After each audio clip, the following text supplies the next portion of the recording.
Hello mga boss, good day. Good day sa ating lahat. Good day sa lahat mga boss. So ayun mga boss, iniisip nyo ba kung nakakapagod mag-rides? Magastos ba mag-rides? Or sobrang init ba sa rides? So ito mga boss para sa akin, syempre, bilang isang rider, may enjoy mo yung kagandahan ng ating lugar dito sa Pilipinas. At syempre hindi lang yan, makikita mo kung anong mga view ng bawat lugar, municipality o saang lugar man yan sa Luzon man yan, Visayas, Mindanao.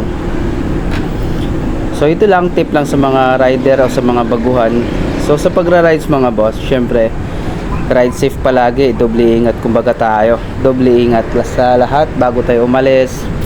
Syempre hindi natin pwedeng hindi tayo magdadasal pag alis or pagbalik or sa ating pag-uwi. Syempre pasalamat tayo kay God sa bawat araw-araw na binigay niya sa atin, at sa bawat rides na ginagawa natin, ligtas tayong nakaka-uwi mga boss. So ito mga boss, so sa pagra-rides kung mainit nga ba, yun mga boss, asahan natin yung sobrang init sa pagra-rides natin, lalo na sa summer nga ganon. Pero may mga lugar na may mga lugar din mga boss na meron ding ulan. So hindi lahat ng lugar sobrang init, meron ding maulan. So asahan natin dyan, ulan, init yung ating mararanasan. Kaya syempre lagi tayong may baong raincoat para sa ating biyahe. May baong tayo laging extra clothes or mga damit. Tapos syempre safety shoes tayo pag nasa biyahe sa ating mga rides. So yan na mga boss. At syempre kung iniisip nyo ba magastos, aba syempre mga boss, magastos mag-rides. Pero aanhin mo yung gastos mo kung sa pagra-rides mo naman ay may enjoy mo yung bawat lugar, may enjoy mo yung bawat view, may enjoy mo yung kagandahan ng lugar na inyong dinadaanan. Yun ang pinaka-importante dyan. Yun nga, explore the world. So ibig sabihin, kailangan mo mag-explore, mag-enjoy habang bata ka pa, diba? At aba syempre hindi lang sa pag-enjoy ang ginagawa natin mga boss, kung saan yung may mga tourist spot or mga pwede tayong maligo, pwede tayong mag-enjoy sa mga swimming pool, sa mga dagat na pwede nating liguan. Enjoy na natin yan. Yun nga may tinatawag sa ating pagra-rides, yun ang tinatawag naming side trip. Para sa akin, side trip na yan sa aking pagra-rides. Pag pumupunta ako kung saang lugar ako maliligo, kung saang lugar ka or mayroon mang lugar na mga pwede kang magpahinga at mag-enjoy, magmuni-muni sa mga view. At syempre hindi natin makikilimutan yung mga kagandahan ng bawat lugar sa ating pagtanda mga boss. Lalong lalo na mga boss pag nasa bundok ka, yun ang pinakamagandang tanawin sa mga overlooking. At syempre mga boss, pag nadaan kayo sa mga kabundukan at overlooking yung makikita nyo, tumigil na kayo, picture, enjoy, video, dahil mababalikan nyo man yan mga boss, syempre medyo matagal pa. Pero kung nandyan na kayo, pwede nyo nang i-enjoy yung bawat oras yun sa lugar kayo, sulitin nyo na, dahil yun ang pinaka-importante sa bawat rider kung saan man magpunta sa mga iba-ibang lugar. Para sa akin syempre halos na-enjoy ko na yung mga bawat rides ko, lalo na pag ako'y nag-Luzon, Visayas, Mindanao rides. Napakasulit mga boss, at asahan natin dyan yung mga lubak-lubak na kalsada sa ating madadaanan. Kaya doble ingat tayo mga boss, lalo na sa gabi. Ride safe sa lahat, ride safe. At ayun mga boss, by the way nga pala, so shout out sa ating mga bagong subscribers, shout out sa inyong lahat, shout out sa ating lahat. At sa mga nag-comment, like and share sa aking mga video, maraming salamat sa inyo mga boss. Na-appreciate ko po yung pagsuporta nyo sa akin mga boss. Maraming salamat ulit. So ito na nga mga boss, dito naman tayo kung nakakapagod nga ba mag-rides. Aba syempre Para sa akin, hindi ko iniisip yung pagod mga boss. Iniisip ko yung bawat lugar ng aking madadaanan, iniisip ko yung bawat lugar kung ano aking makikita, kung gaano kaganda. Para sa akin, hindi ako napapagod mag-rides mga boss. Alam nyo ba kung bakit?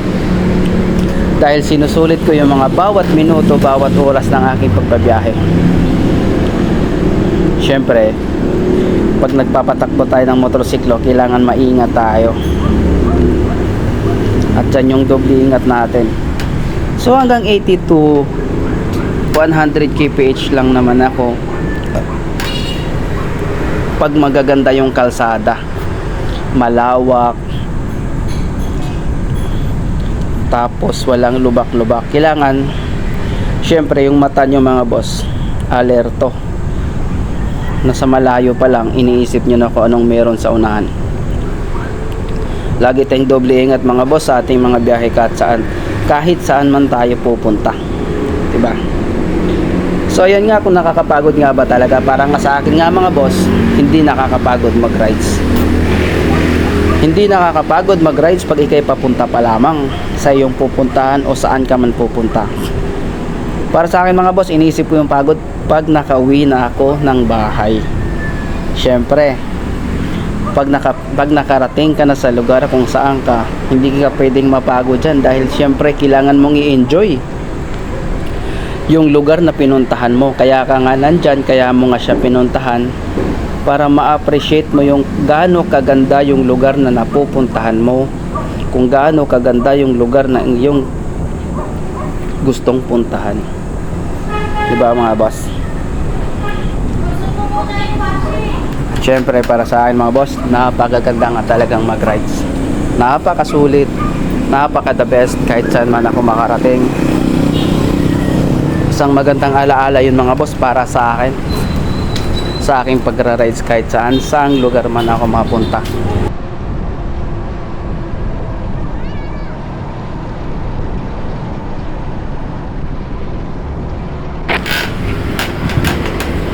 At syempre mga boss, kung kayo umabot sa aking video na to, so paki-like naman mga boss, at palambing na rin subscribe sa aking channel. Salamat mga boss sa pagsuporta. So yun mga boss, kung gusto niyo magtanong din naman kung anong sitwasyon sa kalsadang nating nadadaanan, lalo na sa Luzon, Visayas, Mindanao. Kung gusto nyong magtanong kung ano sitwasyon ng kalsada, parting Samar, parting Leyte, o dito sa Bicol, huwag kayong mahiyang mag-message mga boss at ating re-replyan yan. So paki-comment down below mga boss, at kung taga saan man kayo, kung napanood nyo yung aking mga video, maraming salamat mga boss.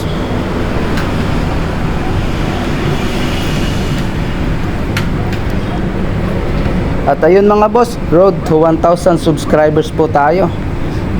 Sa mga mag-subscribe, pa-subscribe na mga boss, at paki-click na rin yung notification bell para updated kayo sa ating mga travel video tulad ng aking ginagawa. So ayun mga boss, maraming salamat ulit sa pagsuporta ng aking channel, Jim Lauro Mix Vlog. Maraming salamat. At ayun mga boss, magpatuloy na ho tayo. Doon pa tayo sa kung nakakapagod nga ba. So ayun mga boss, yung iba napapagod silang mag-rides kasi nga, kumbaga sa kapag rides kasi mga boss, kung hindi mo siya talaga gusto, talagang isipin mong mapapagod ka. Pero pag gustong gusto mo yung ginagawa mo, gustong gusto mo yung para sa sarili mo, hindi mo isiping mapagod mga boss, dahil ginawa mo yan para ma-enjoy mo yung iyong sarili habang bata pa tayo, diba?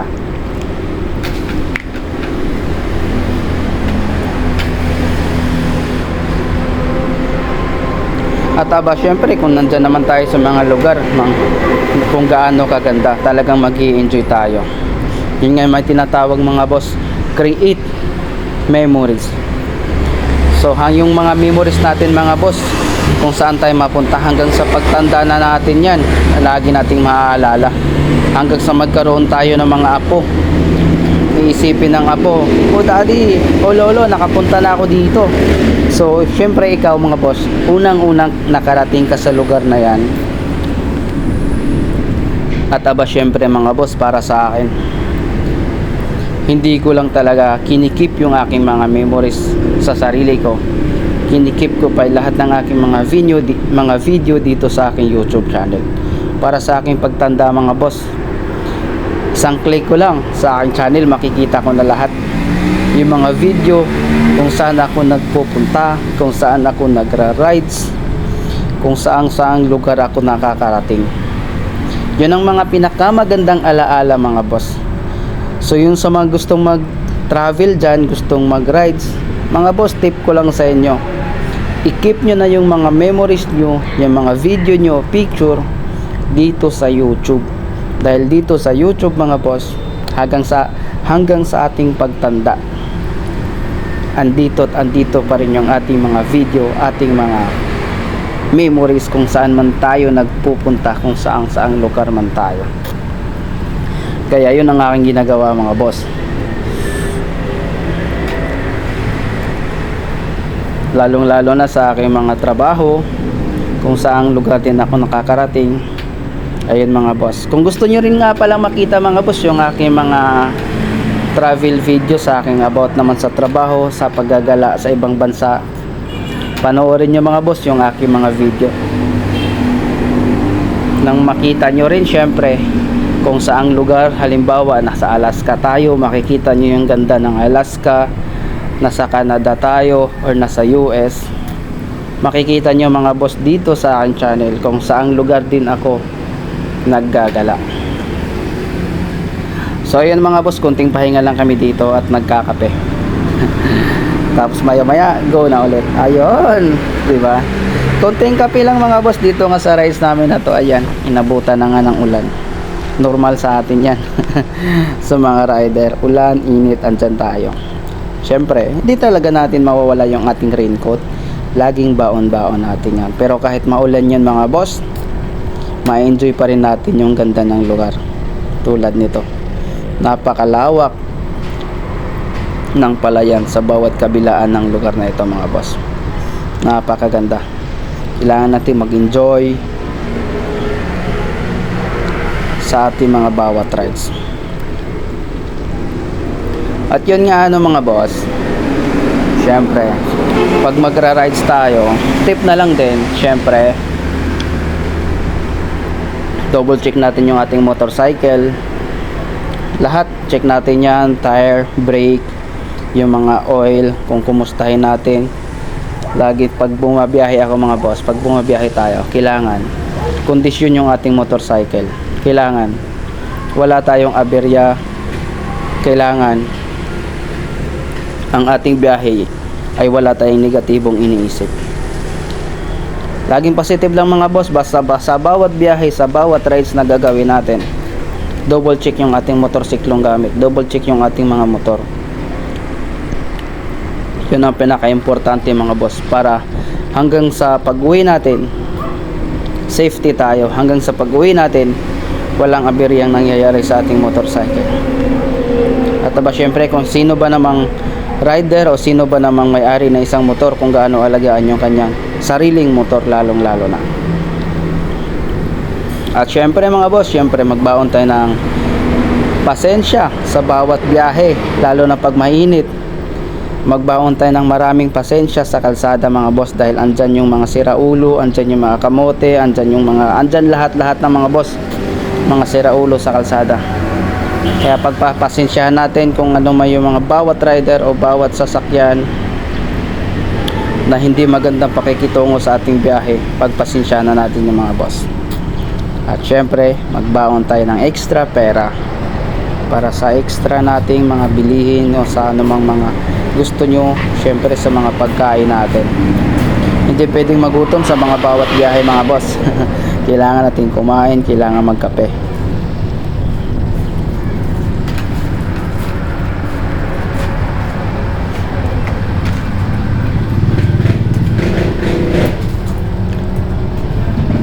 At syempre magbaon na rin tayo ng ekstrang mga damit.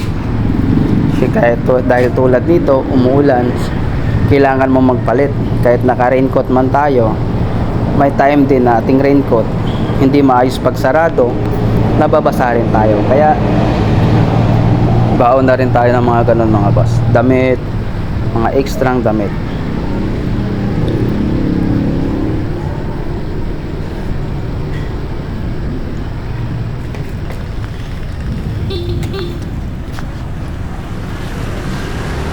Basta enjoy lang mga boss, kahit saang lugar tayo makakarating. Keep memories sa mga lugar ng ating mga nadadaanan, sa mga lugar ng ating napupuntahan.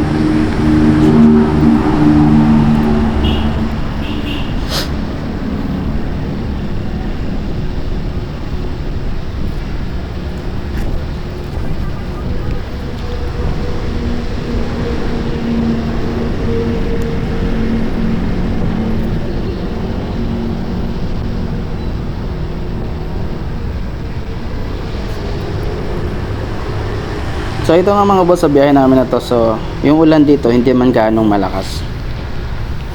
Ayan. At nandito kami sa dalawang linya lang yung kalsada dahil may side trip kami pinuntahan dito.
So ayun lang mga boss. Ayun lang guys. Maraming salamat sa panonood. Maraming salamat sa sumuporta. Maraming salamat sa mga gustong mag-subscribe, like and share sa aking channel. So sa muli mga boss, this is Jim Lauro Mix Vlog. See you next time sa ating mga susunod na video at sa ating mga travel. Maraming salamat. Bye bye.